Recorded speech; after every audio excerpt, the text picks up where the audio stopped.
Good afternoon, everyone. Welcome to today's session. Our topic is changes coming to CMMC and DoD cybersecurity. This is the first of two webinars we're going to have on this topic. And first, some housekeeping rules. The webinar is scheduled to last 45 minutes to an hour. We'll typically always stop at the top of the hour, and that includes any Q&A that we've got time for.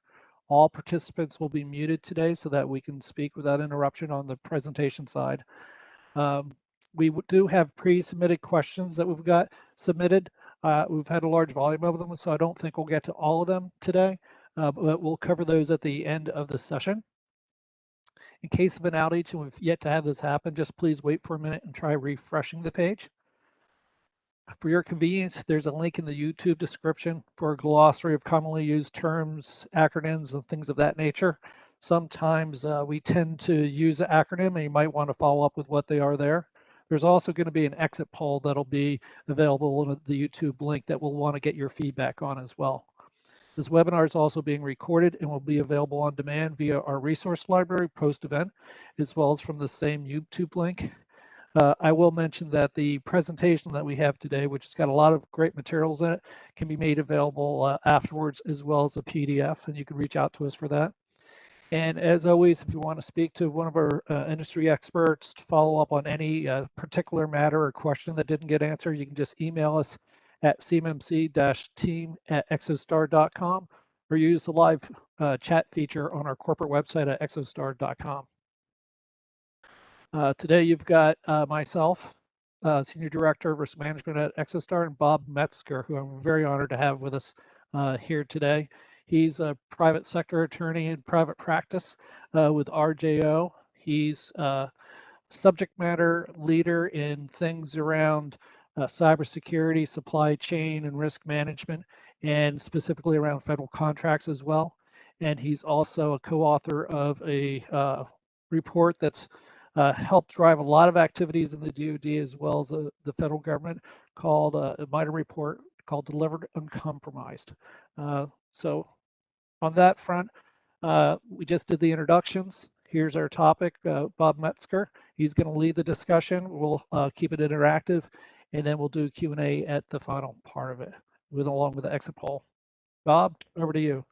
Thank you for the introduction, Scott. It's my privilege to be on the Exostar program. So let's go to the next slide, please.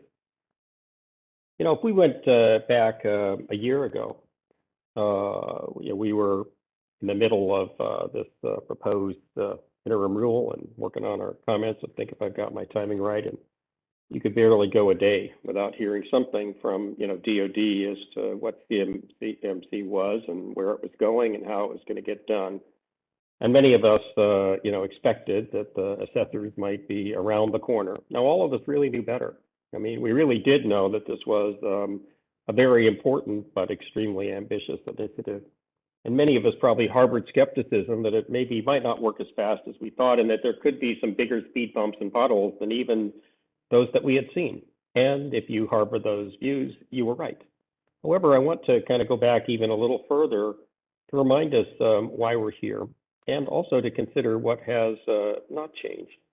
And at the very minimum, the threats and vulnerabilities and impacts of cyber breach that explain how CMMC came into being, they are no better, and in my view, worse in almost every element than they were when this all started. Next slide, please.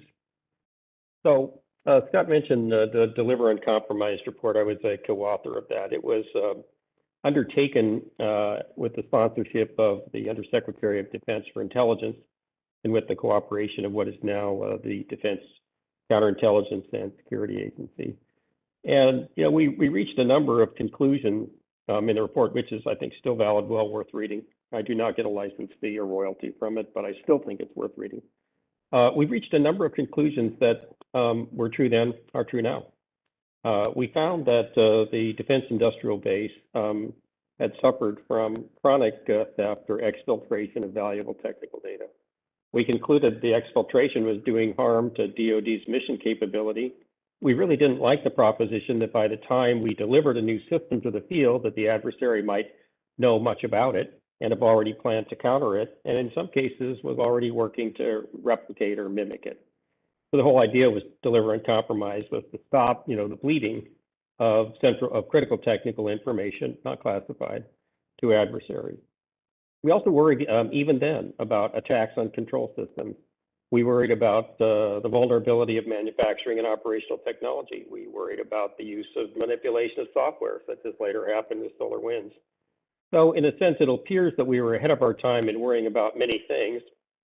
Well, we weren't unique in thinking that. I wish it were true that we had over worried and that our predictions were, invalid, but we, if anything, under worried.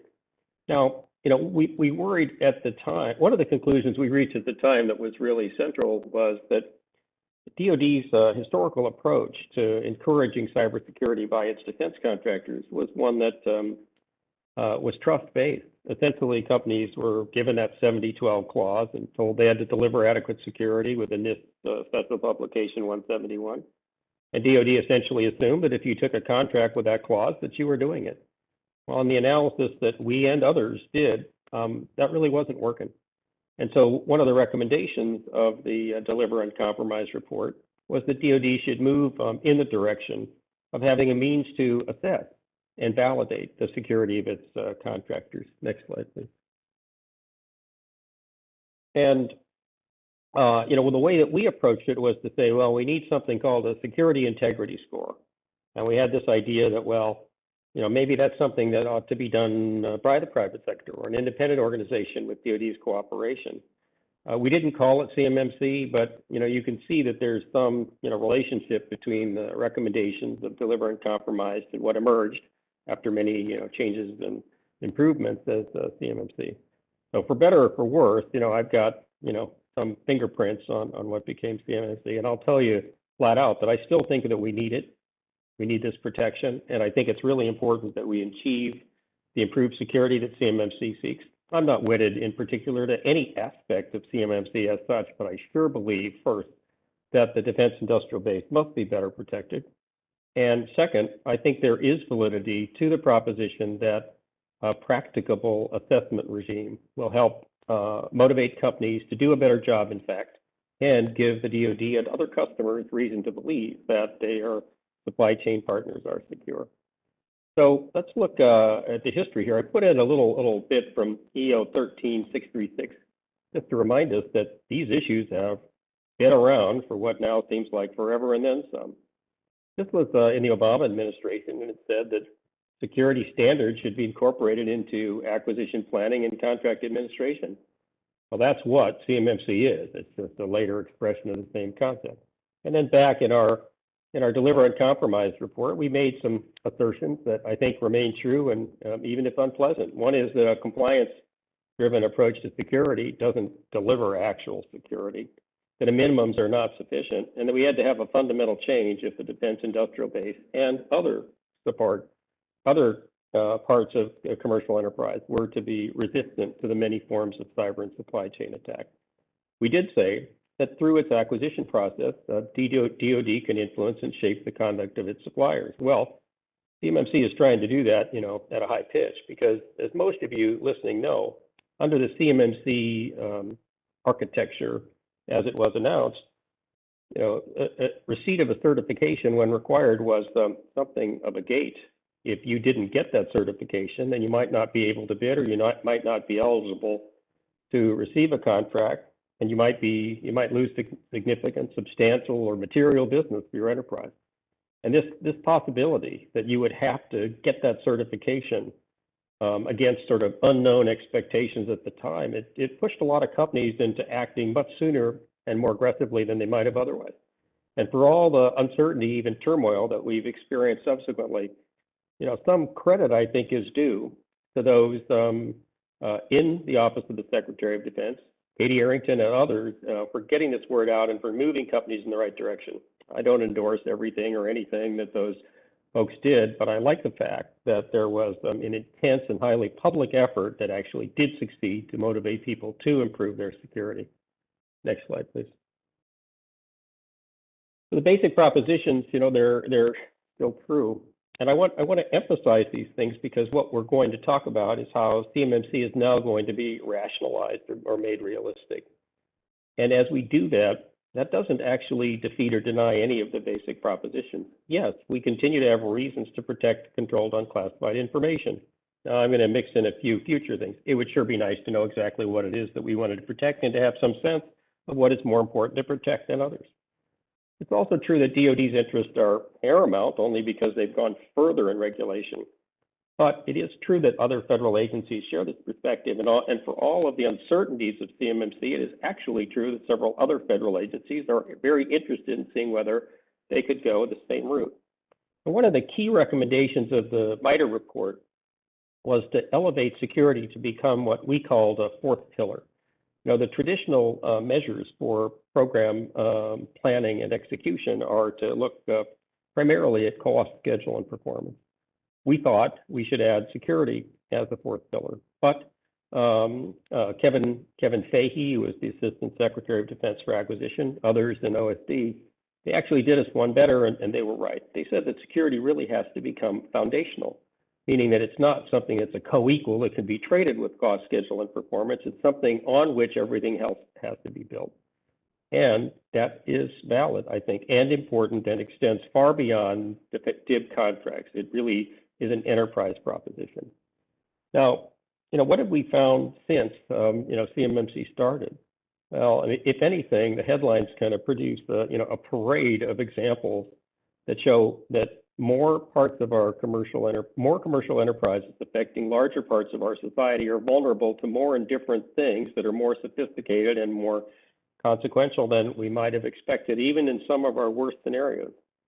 One of the notable aspects of SolarWinds is that even those who kind of predicted a software supply chain delivered attack, as did the MITRE report, did not expect one quite so impactful, precise, resourceful, and patient as SolarWinds. So we also have to recognize that as we look at CMMC today, we want to be thinking that not only that it sort of solved the last problem that started it, but we want to make sure that it's adaptive to current problems. Just a couple of years ago, ransomware was something that we treated kind of as a significant nuisance, but almost always somebody else's problem. I don't think that's the case today. And so we need to be thinking for ransomware and other such things. You know, what is it that we want out of the required federal regime, the assessment mechanism? What's the outcome that is going to give the best protection, not just to the confidentiality of information, but also to the availability of the systems that use that information and to the integrity of that information in the systems themselves? Next slide, please. So, you know, here we're going to start to get into, you know, that was then, this is now. So, you know, when you look back at it, truthfully, when you kind of looked at what was announced, I mean, it was almost, you know, breathtaking in how big it was and how fast it wanted to go.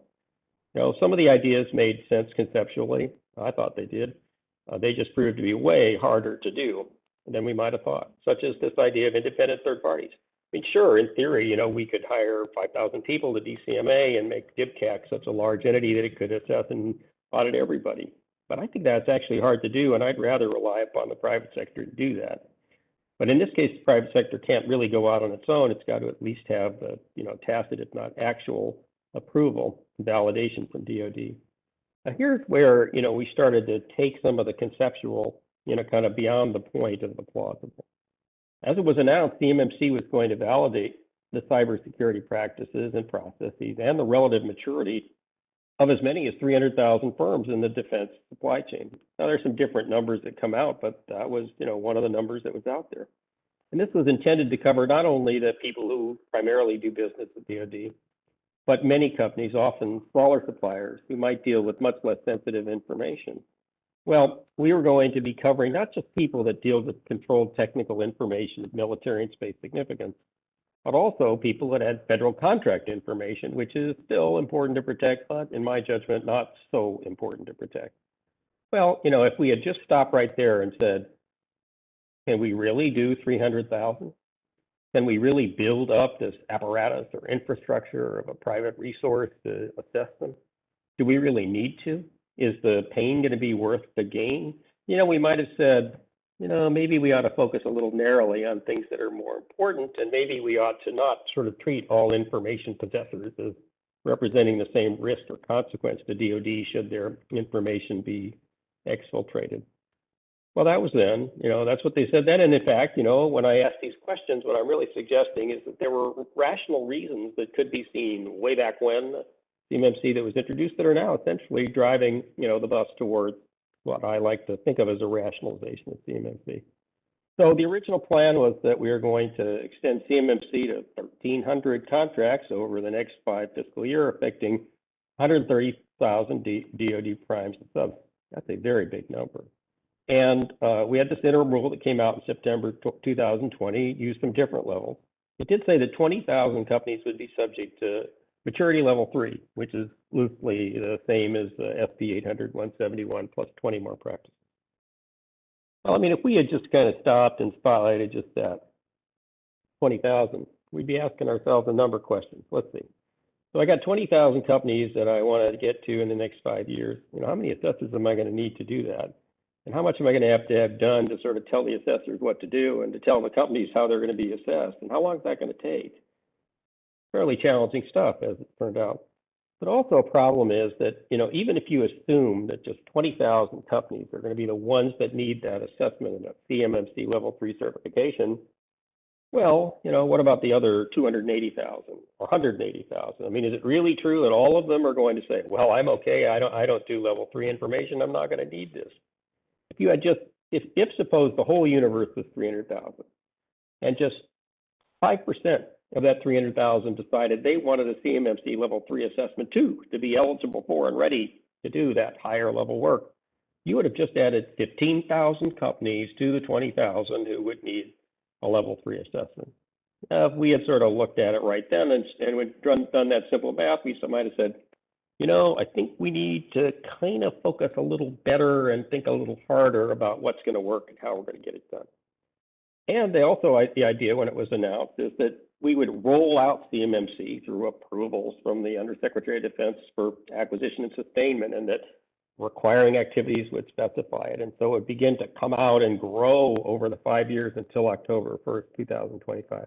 And when the program was starting to be announced, say 2.5 years ago, it seemed like there was a pretty long way between now and October 1st, 2025. Well, it doesn't seem quite so far now. And, this idea that we're going to universalize it by then, such that after October 1st, 2025, it's going to apply to everyone, and everyone includes level 1 all the way up through level 5. Well, that's kind of a bridge beyond the one that is too far. Next slide, please. Now, again, I'm not criticizing the intentions. And in fact, I've said about the President's Executive Order 14028, May 2021, and I've said it's, fantastic, and its goals, pace, intensity, scope, ambition. And I've said, in effect, there's no possibility that all the things that are in there can be met on time. Can't happen, don't have the resources. NIST is being put in a position of doing the impossible plus, and they're not getting the money to do it. I still think that there are places and times where it's good to aim high and go big, even if you have to figure out, how to make it work later. I think that applies for 14028. But, when we start to look critically in light of experience at the CMMC interim rule, we can say, gee, maybe this was too much. And what we're dealing with now is trying to kind of make it enough, not too much. So, what was the interim rule? Came out on September 29th, 2020, a year ago. Time flies. Became effective on November 30th. And DoD says that it received 850 comments, about half of which were about the rule, and half of which were about other things around the rule. This is very significant. First, 425 comments is a lot. And second, 425 observations about other things that might be relevant also is a lot. And what you have to appreciate is that the interim rule comes out and it sort of represents that box with 3 columns that it's over on the right. And essentially, there are things that you can do in the final rule, adjusting things that were the subject of the notice and the comments and the like. But there are some things that you might want to do that you really are not within that box. And so if there were 25 great ideas and the 425 comments outside the rule, if there are 25 compelling great ideas that you wanted to do and none of them could fit into that box that's in the 3 columns at right, well, you can't do it in that rule. You're going to have to do another rulemaking. or you're going to have to extend the one that you've got and change it. So, if I'm right in the direction that I'm pointing you, and DoD has recognized that there are some good things that need to be improved and some other things that need to be changed and some things that need to be dispensed, and there needs to be a refocusing, clarification. Well, some of that you're going to be able to do within the rule, and some of it you're going to have to do outside the rule or differently. But, I'm getting way ahead of myself, but, we were told for a while that we would have the final rule by now, but we don't. And for a while, we were being told that we would get it sometime later this fall. I don't think we will. In fact, I don't think it's really possible to make the changes that I expect DoD is considering without doing, essentially extending the interim rule. What I think will happen is DoD will say, we're going to keep some of this, but we're looking at changing some things. Here are the things that we're considering changing.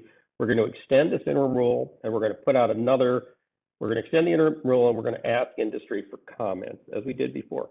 Now, my preference would be to do that with some detail and do it sooner rather than later so that we're not all guessing.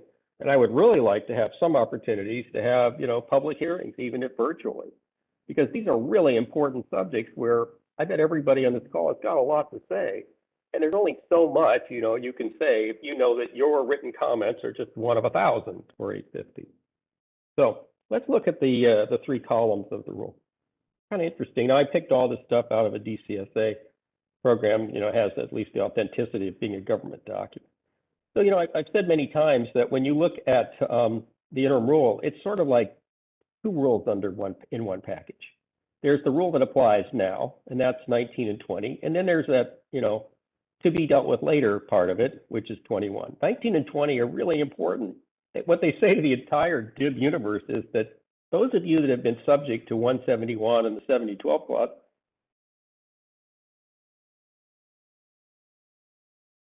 and you're going to have to conduct a self-assessment, and you're going to have to post the score of your self-assessment on a government site, SPRS, and you're going to have to tell us when you think that you're going to close all your gaps, and you're also going to have to make some decisions as to what parts of your enterprise are going to be subject to that self-assessment. That's in 19. And what 20 says is that it's not just that you have to do this, but you must appreciate that we, DCMA, have the authority to kind of go, look, there's 3 levels of that self-assessment. 3 levels of the DoD assessment. One is the self-assessment, which applies to about 99% of people. But then there's a medium assessment where you agree that they can come take a look. And then there's a high assessment where they can take a much closer look. Well, whatever happens to CMMC interim rule, I feel very strongly that these parts of it will remain in place because they've been effective. Indeed, it has made a difference that people suddenly have to assess themselves. And when you put together that score, as can happen all too often, that is negative in the first instance, you're thinking, I probably want to improve that. And it at least is motivating companies to push themselves up to the maximum score. And DCMA has developed the DIPCAC unit, which doesn't have all the resources in the world, but it has high confidence, and it has learned something doing some of these medium or high assessments for the bigger companies. So we have those 2 rules, self-assess and self-report. And then we have the 3rd rule. This is the CMMC part. But when you go back and look at the interim rule, what you realize is that there's a lot of details on how 19 and 20 work.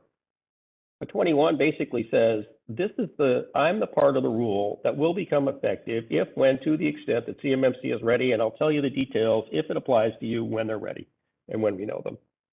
It's a placeholder. That's what it is. That's all it is. I mean, it takes like 5 seconds to read. Well, that's really not going to be enough to run a program that's going to cost tens of millions of dollars and affect tens of thousands of companies. It was just that, a placeholder. I expect if there's another interim rule that DoD is going to try to do better, but I think it's going to have a problem because DoD is going to want to get something out soon and not let us all wait in the dark. And I think what we're likely to see is that DoD is going to announce some things, general direction, good, general support for some things, changes in others. But I don't think it's going to be possible for DoD to announce with precisely the structural changes that it wants at the detail level for a couple of reasons. One is they probably haven't decided what they are. But a second reason is that there is no Undersecretary of Defense for acquisition right now, and there's no Assistant Secretary of Defense for acquisition. And the status of who is actually going to run the CMMC program office is a little bit unclear. And so until those resources are in place and those decisions are made and the plans are further along, it's going to be hard for DoD to put too much detail into an interim rule, at least for some months. So what we may see is an announcement that the interim rule will continue. We might see, some kind of key broad provisions put in it, but I think it'll take a little time even to get the next interim rule out. Now, I have to emphasize, stress, repeat, that, I'm reasoning this stuff out. As somebody who had, some tiny fraction of blame or credit, in getting this thing started way back when, and someone who has studied it, that's my role, information resource. And I'm thinking, if I've got this problem, these are the things that I'm going to want to do to fix it. So this is mostly just, my, let's hopefully say, informed assumptions and predictions. Next slide, please. All right, so let's look at maturity levels. And, everything about CMMC, when you look at it, has its things to admire. What they said is, we don't want to have sort of a single set of requirements. We don't want to sort of make everybody's adequacy for security, purely a function of whether they check the boxes on 110 requirements in Special Publication 800-171. We need to recognize that cybersecurity is a process, and the process involves maturity. And maturity essentially moves companies from knowing little to a point where it's highly adaptive and resilient and capable of doing new things and responding to new threats. If you look at the practice progression from levels 1 to level 5, from a purely abstract standpoint, you go, well, that makes perfect sense. Of course, many companies are going to start low. They're going to need to get up higher. That's going to take time. We like this idea of, evolving forward. Everybody was a fan of the NIST framework for cybersecurity, which also had maturity levels. We have the Carnegie Mellon Software Institute. Its maturity levels. There's a lot to that.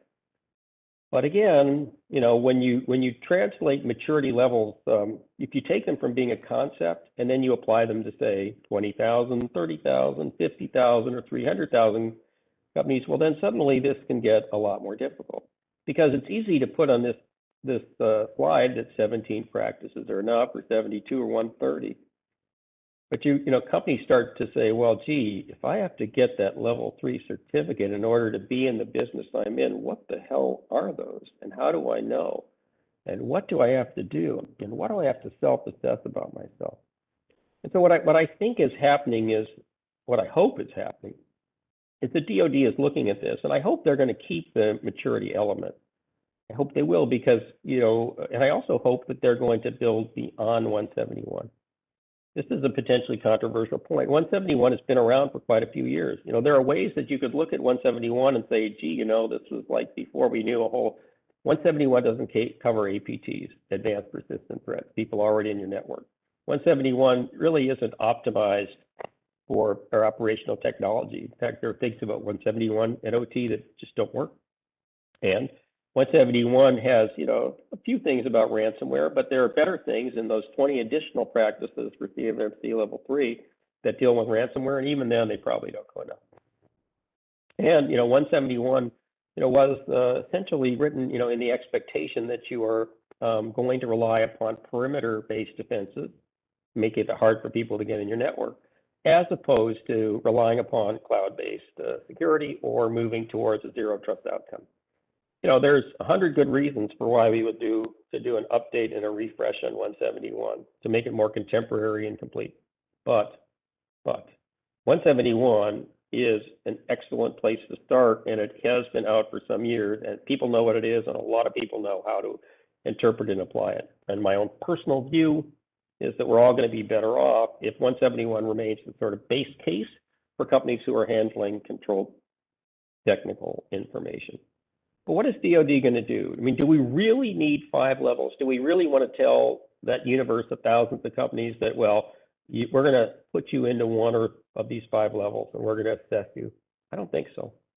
And I'll be direct. To me, what matters most are those companies in the middle, those 20,000 or so companies who handle controlled technical information, which is of military or space significance, or export controlled information. That's the stuff that actually matters most, not every other form of CUI. I'm going to want to know that those 20,000 companies, in fact, have good cyber hygiene. And if it's me, I want them to meet 171 and those 20 additional practices that the CMM are added in the CMMC maturity level. I look at level 2 and I go, what's the point? I mean, is this like a way station if you don't get all 130 practices of CMMC level 3? I would either discard it or fold it back into the level 1. You don't have to discard it. That sounds harsh. I would just not use it. And similarly, when I look at level 4 and level 5, I go, well, those things are incredibly important, but the measures that you have to take to actually accomplish them, as are described in maturity level 4 and 5, and in NIST Special Publication 800-172, these things are really hard and they are really expensive, and only some and not so many companies can do them. Moreover, I submit that if you're already doing the work at the level where DoD or other federal customers are worried about your ability to detect, respond, isolate, limit, and recover from an advanced persistent threat, you're already doing it. And you're going to have relationships with your customer where they're going to tell you exactly what to do. And this is really hard stuff to evaluate. So my view would be that I might take level 4 and 5 kind of off the table for CMMC and the accredited assessors. And there I might say, well, you know, I've got DCMA and this DIBCAC unit. Maybe we ought to enhance them. They already know how to do level 3 assessments, you know, for sophisticated primes. Probably they'd be a good resource to do assessments when needed for those more arduous levels of security where higher threat levels are present. But what about level 1? Look, I mean, level 1 basic hygiene was sort of attached to the basic safeguarding rule of the FAR. There was this, you know, notion, highly idealized, that if we're going to care about CTI and export controlled information, we're going to care about covered defense information, as in the DFARS, and we're going to care about all forms of controlled unclassified information. And we're also going to care about federal contract information, which is not CUI, but is still something that a regulation says you have to protect. And therefore, we're going to have CMMC cover the whole landscape. Really? I mean, do we really have to? I mean, in the perfect world, maybe we would have the resources to do it, but we're not in that world, and we don't have the resources, and they are not available in the near term or any foreseeable term. So in my view, I'd be thinking, well, I don't mind having level 1 out there as something that FCI companies can aspire to or work towards. That's great, but I don't think I'm going to put a whole lot of money into creating the resources within the CMMC ecosystem that are going to be able to assess at level 1 and to go even a step further. Do I care enough about level 1? Do I really? That I want to try to assess it where I know that attempt to assess is going to intimidate or deter or drive many small businesses out of the defense, the DIB? I would be thinking, you know, there are probably other ways to deal with level 1 rather than holding out the prospect that assessors are coming to your door of a small company. As a matter of triage, I'd be thinking that for now, when I want to make sure I get what I need and what I can accomplish, I'm going to be focusing on level 3. I'm going to be graying out the others, and I'm going to be thinking about different ways to deal with level 1. Next slide, please. All right, let's talk about the skid. So, you know, this is another thing where hindsight is amazingly wonderful. And I look at this, you know, rollout schedule on the lower left, and I was, you know, at these quarterly industry meetings at DoD, and we all listened to that. We said, wow, that's bold. Can they really do it? And I don't challenge those who wanted to and tried to. But I mean, the translation of the concept to the actuality, very difficult, especially if it depends upon an infrastructure that has to be created concurrently, as this one does. But then if you look over on the rollout side, the next slide, I mean, if you take a look, remember I said before that I care more about level 3 than everything else. But this kind of makes my point. If you look at the row for level 3, and you just count the number of candidate program contracts that are going, prime contractors and subcontractors with CMMC requirements as proposed. And if you do the count across level 3 for those 5 years, I think you end up with something close to 40,000 contracts and contractors where CMMC level 3 would apply. Now there could be some number of contractors who have multiple contracts, but 40,000 instances of CMMC assessment for level 3 and certification to get a contract, that is a gigantic number. And if you compare that number today with the number of actual accredited C3PAOs that are through the process from the AB accreditation body, I think the number today is 4. And there may be a couple of more in the wings. I mean, you can't make that giant square of just the level 3 fit that tiny circle of the number of assessors available. So this thing's got to be rationalized, and maybe not a little. Because, you know, this and so many other expressions say, if you deal with covered defense information, CUI, we're going to make, you're in level 3 and you have to do all these things and we're going to assess you. But are all companies equal? Are they all equally important to DoD? Are there kind of priorities of programs, contracts, technologies, vendors, systems, supply chains that you care about most? Are we doing this to satisfy acquisition and sustainment? Or are we doing this to protect the interest of the mission holder and the requiring activity?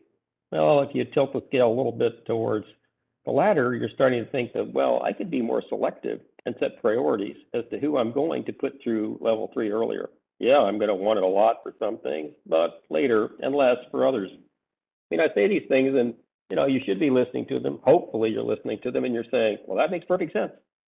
Well, I give great credit to DoD for recognizing what makes good sense. Now, they may agree with me in 100 different ways.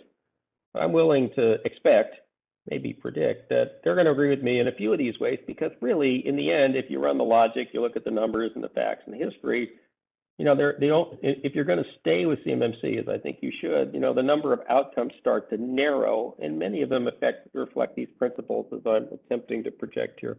Next slide, please. All right, so now what? The big picture. Well, you know, I mentioned earlier that a year ago, you know, you could barely turn around without getting, you know, another LinkedIn posting or another webinar, seminar, you know, press conference or article. Well, the last kind of major thing that was said by OSD about CMMC officially was when Jesse Salazar, who is the Deputy Assistant Secretary of Defense for Industrial Policy, and whose organization now holds the responsibility for CMMC. He testified, I think, at the Senate Armed Services Committee, thinking that it was in March. I should know exactly. I just actually read the transcript again last night. And he then told the Senate that DoD was taking a review, and they were looking at 3 things. They wanted to clarify the regulations and the application of the rules. They wanted to make sure that the accreditation body was acting with integrity. And they also wanted to kind of look at the impacts to small business and try to help reduce those and prevent the exodus of small businesses because of this. But since that time, DoD has more or less been completely radio silent for months. And this has, you know, begun to cause many concerns. You know, some people thought, well, you know, if they're saying nothing, it must mean, and they're reviewing it, it must mean that they don't actually expect to do it. And so therefore I should do nothing. I don't agree with that. So, you know, it's under active review, and there are many decisions yet to be made. But, you know, over the past several weeks, industry has increased its voice in sharing with DoD its discomfort with the silence from DoD, with the absence of two-way communications, with the seeming suspension, even collapse of transparency. And I don't attribute any of that to in any respect to ill will or incompetence on the part of DoD, far from it. I think DoD was dealing with some very hard questions in this internal review, which grew from a 1-month thing to a much, much bigger and more complex thing. I think it's dealing with a lot of hard questions, and it's doing so in that situation where 2 of the critical decision makers by position, Under Secretary of Defense for Acquisition and Sustainment and Assistant Secretary of Defense for Acquisition, they're not there. And so that, you know, absence of leadership in key positions really is a problem. It's not just that you can't make decisions, but if you make decisions, you may not have the leadership to execute them. And so naturally, when you're trying to figure out what to do in the context of a rulemaking where you are attempting to adjudicate 850 comments, well, if you're dealing with that kind of array of problems and you're the responsible person, I mean, you're almost certainly going to say, we are not going to talk about this until we know what we're doing and until we have the decision, until we've made recommendations, until those recommendations have been approved by people with the authority to do so. And that's a hard thing to get done when 2 of the critical positions are absent. So I don't think it's, you know, it's not ill intent, but I don't think we should read, you know, more into it than is true. If this is a new administration, there are plenty of good reasons, I've already suggested more than a few, that you want to look pretty carefully and think hard and big about what you want to do differently and better. And it's important to kind of know what you're going to say before you say it. But, you know, I think that the silence has gone on too long. So just 2 weeks ago today, 3 leading trade associations ITIC, PSD, and NDIA wrote a letter to the Deputy Secretary of Defense, Kathleen Hicks, in which they said many things. First and foremost, they said, we stand behind CMMC and you should say that you do too. And then they said, you got to be transparent, you got to listen to us, you got to talk to us. And then they went on to a bunch of suggestions and complaints. I agree with most of them, some of them very strongly. What they're really saying is, come on, guys. I mean, the silence is leading companies to make bad decisions or to do nothing. It's leading, the uncertainty is producing a whole run of dysfunctional results and almost nothing good. Well, I think that message has been heard.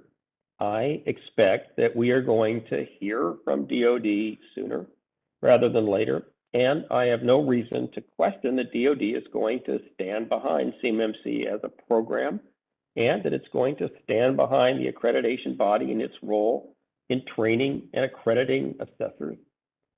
But I think DoD is also going to announce at a high level that there are quite a few things that it is going to change, and that some of those it can change sooner.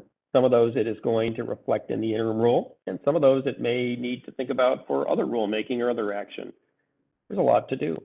Now, does this mean that companies can sort of, close the door, turn off the lights, fire the consultant, and stop reading, the news? No. As I started, the threat, the vulnerabilities, and the consequence of successful breach are as bad or worse than several years ago. And then they were as bad or worse than several years before that. And I think it would be highly imprudent for any company that's on this call or that is a federal contractor not to continue to work towards at least satisfying 171. If you have put in an SPRS score and you can improve that score, you should, because it will only make you look better to a contracting officer. It should reduce your actual exposure to a successful cyber attack and exfiltration. It may reduce the impact or adverse consequence to your government customer or other customers. And it also will protect your enterprise, because one of the things that we've seen from ransomware, everybody knows this, you may have not connected to CMMC. CMMC is all about protecting information against being stolen. Well, ransomware is that and a little more. Ransomware is sort of two aspects in the sort of, let's call it the dual leveraged approach. One part of ransomware is we're going to steal your information so that we can make it available to your rivals or make it publicly available so we can embarrass you. And the other part is we're going to encrypt your entire system so that if you don't pay us, not only are you going to be unable to access your information and the systems that rely on it, we're also going to disclose all that information publicly to a nation state rival or to your business rival. Well, I'm sure Colonial Pipeline didn't think that it was on the ransomware list. I'm sure that the Agricultural Cooperative didn't think that it would be on it. I'm sure that the hospitals in any place in the USA didn't expect it. You, if you're on this call, your company can get ransomware, and it can expose your data to exfiltration, misuse, corruption, or denial. And so, if you don't take CMMC and the DFAR seriously, you should take very seriously the real and clear and present risk to your own enterprise. So I'm glad that we have two sessions to this program, because I actually have a set of slides that go into very particular things that I think DoD will do, and we're not going to quite get to those, but I want to at least cover these and maybe one more slide. So what are the announced purposes of the review? Well, as I said, Mr. Salazar for the Senate carefully said we want to help small business, bring clarity to regulations, reinforce trust. Let's stop for a minute and try to play those things out. How do we assist small business? Well, one way is to reduce the number of things that you are telling small business that it has to do or can expect. I mean, suppose that you told small business, let's suppose that many of small businesses are in level 1. If you said to them, we're not going to do assessments of level 1 for a few years, maybe never. If you said to them, we're going to be looking for a different mechanism to have confidence in our level 1 satisfaction, maybe for level 1, we're going to ask you to attest to your satisfaction. And we're also, maybe for level 1, we're going to require you to put that attestation into something like SPRS. There's no assessment to that, but just as happened with the first two parts of the interim rule, suddenly you're telling all those thousands, tens of thousands of holders of federal contract information that they're actually going to have to submit something to the government that says that they're doing this stuff. that could have the same positive effect that the 19 and 20 rules did, 19 and 20 clauses of the interim rule did. And you might also say, we want to help you. And there are some different ways in which you can help you. One possibility is to say that, maybe of these 110 requirements that are in 171, maybe there's a few of those that we don't need to emphasize immediately. Or you could say, maybe the stuff that we had in maturity levels 1 through 3 for small businesses, we're going to abate some or defer it. Personally, I hope that doesn't have to happen, because I think there is value in everything in 171 and in the 20 additional maturity level 3 practices and policies. But, if the administration is serious about, reducing the burden on small business, they're going to remove this risk of assessment. They're going to simplify the cyber rules that apply to it. And they are probably also going to find other ways to provide tools to help the smaller businesses. And what are those tools? Well, some of them will be variations of what you have now, tool for self-assessment. Some of them could be more action on the part of the department to establish the credentials for cloud service providers who can relieve small businesses of many of the things that they might have to do themselves if they were working only on their premises systems. I don't know what the details are yet. But if I'm DoD and I'm trying to fulfill what Mr. Salazar said, I've got a couple of ways in which I can take the pressure off small business and help them. And I'm going to want to do that because we've suffered a huge loss of manufacturers and small business. They remain the source of innovation, and we got to protect the small business participation in the DIB. Let's look at the next one. Bring clarity to the regulations. Well, that can mean a lot of things. One of which is to say that, clarity of the regulations can be, I'm going to actually give you better information about what parts of the DIB that hold which types of information are going to be subject to an assessment when. I might stretch out the program. I might change the pace. I might, postpone entirely any assessments other than at level 3. Those are things that I can do, which will in fact bring, it's not just clarity to what the words are in the regulations, it's clarity as to how they're going to apply to you. And one of the things that could happen there is that the DoD might finally release this thing called the scoping guidance that it's been working on for months. The scoping guidance, first it tells assessors what part of the organization you're supposed to look at and what are you looking for in there. This is a gross oversimplification. And it tells the companies what part of my organization are they going to look at and how are they going to assess me. I cannot overemphasize the real world importance of that if you are an organization of modest complexity, and the even bigger importance if you are a highly complex, diversified operation. And then reinforce trust in the assessment ecosystem. Well, what's that? Well, that essentially says we're going to, in fact, tell people what the AB is going to do and what our relationship is going to be. We're going to maybe redefine what the AB emphasizes. I think the AB will continue to train, assess, and validate assessors. I do not think the AB will ultimately decide any disputes between assessors and those that they assess. I mean, if a company being assessed disagrees with the result of the assessment, the consequence under the CMMC regime is that they could be denied the ability to do business with DoD. I think that's a DoD decision to make, not the AB. And also going back to clarity of regulations also could be some flexibility. Most of you on the call will recall that CMMC has been articulated as something where if you want a certification for level 3, you have to meet all 110 requirements of 171 and each of the 20 additional practices and policies for maturity level 3. In other words, it's in the legal world, we call that a perfect tender. You got to be perfect, because if you only meet 118 or 122, well, you didn't meet it, you're out. Well, that's just not going to work for a number of reasons. One is that, companies change, circumstances change, threat changes, vulnerabilities change, and responses change.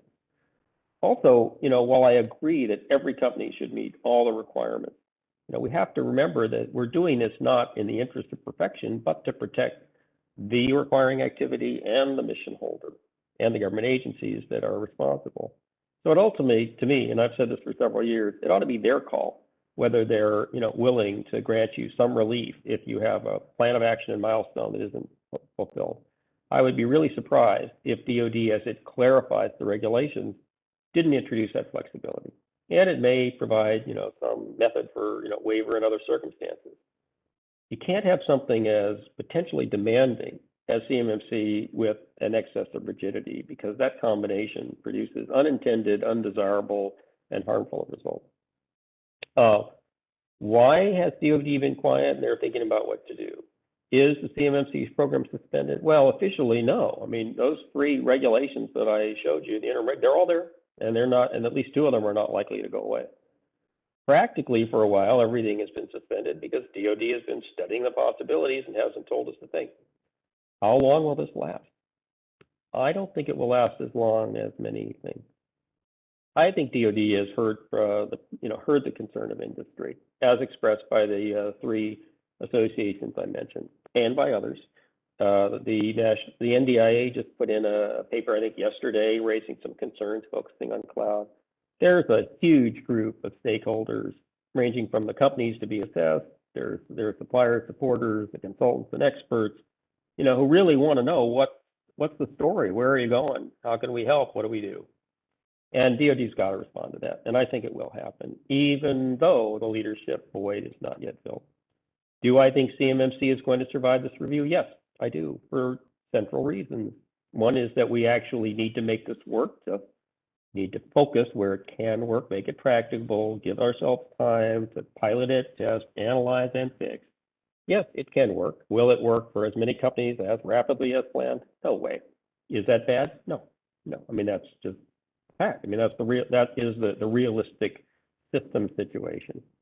I also think it's important because the importance to DoD that we actually protect its information, and the importance to companies that we actually protect their information and their systems is just rising. So we need this to work, and we need it to be present, not just for those who are going to be assessed in the first year, 2 or 3, but for everyone in the DIB, so that they understand that they really have to continue to do a better job, because eventually, if they're at level 3, they likely will be assessed. And I also think the AB will stand. I know there's been, controversies and disputes, disappointments, and the like. The AB's got, a very capable leader now in Matt Travis, and they've made a lot of progress, in my view. Yes, I'm disappointed to hear, and that is late. But, they are essentially building the infrastructure and the particulars so that they, I think, can fulfill that central training role or an accreditation role for assessors. And I believe that they are continuing to make progress in the directions of getting the necessary ISO certification. So I think they're going to remain, even if some of their roles are changed, and even if the deal with DoD has changed somewhat. Can DIB suppliers pause? I've already answered that. No. I mean, you're still subject to the, the regs in place, SIPR score, self-assessment. And I've already explained that wholly apart from the compliance issue, which is important enough, there's an enterprise value to you in fact, improving your security along the lines as is recommended by CMMC. So I will stop there. I know I've taken a lot of time, but I hope this has been interesting. And then Scott, if you've got some questions that you're able to squeeze in the remaining minutes, I'll do my best. Sure. Thanks, Bob. That was great. There's one question that I've gotten across a couple of different things, and we've touched on a little bit, but I want to poke into it a little bit. And it's really for folks that have CUI or the control technical information. Where do they start? What should they be doing? Because CMMC, it's paused for all practical purposes. 171 is out there. If you want to give your perspective on either where they should start or focus, then I'll give my perspective. I'll remind people, please go do the poll right now. We're just a few minutes away from the end of the session, so if you could do the poll while we answer this question, and then we'll probably wrap up after that. So I'm glad you asked that. One of the things that has driven me nutty, since more or less the inception of this, is the soup of alphabets as to what it is that we're supposed to protect, how we figure it out, whether we have it, and whose responsibility it is to tell us.